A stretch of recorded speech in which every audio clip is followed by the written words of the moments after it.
Hvilke værktøjer bruger du, og hvad hedder de? Ja, jeg bruger primært min hammer og min ambolt, det er den her. Og det her banen, og det her hornet, og det er her man bøjer og så videre. Så bruger jeg min opvarmningskilde, som bliver en esse, hvor jeg fyrer med trækul. Så bruger jeg forskellige hjælpeværktøjer. Nu spørger du mig, og du kan bare sige, at jeg har hørt nok, ikke også? Men så bruger jeg det der her stokjern, det er sådan en mejsel, der vender opad.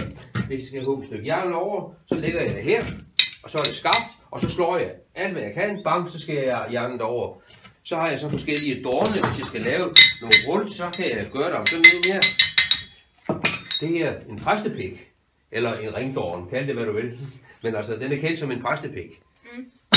Det var sådan lige sådan en grundværktøj, og så er der en masse sådan småting, ikke også? Men jeg ved ikke, om jeg besvarer de spørgsmål. Hvad smider man forskellige ting hver dag, eller er det samme? Du ved, er det sådan, man smider søm en hel dag, eller tager du sådan lidt forskelligt?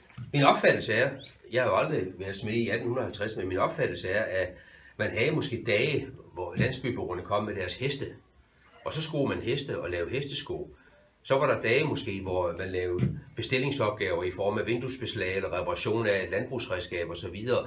Meget bekendt har der ikke sådan været faste dage, hvor man kun lave en ting på samlebånd eller i et kørende forløb. Det er det bedste svar, jeg kan give. Hvad smider man oftest? Hestesko, jernringe til at lægge uden på træhjul,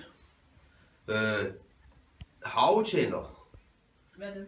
Det er sådan et landbrugsredskab, som en stor rive, at man kører med sin hest hen over jorden. Sådan ligesom en kultivator eller sådan noget der.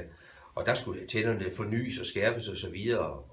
Og så lavede man så opgaver på vognen, der var beslag, der var gået i stykker og så videre. Kom det nogenlunde inden for dine rammer af et spørgsmål? Ja. Godt.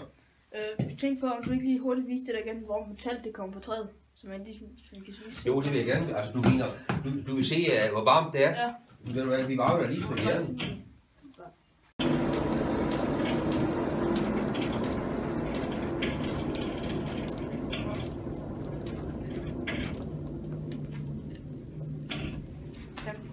Okay?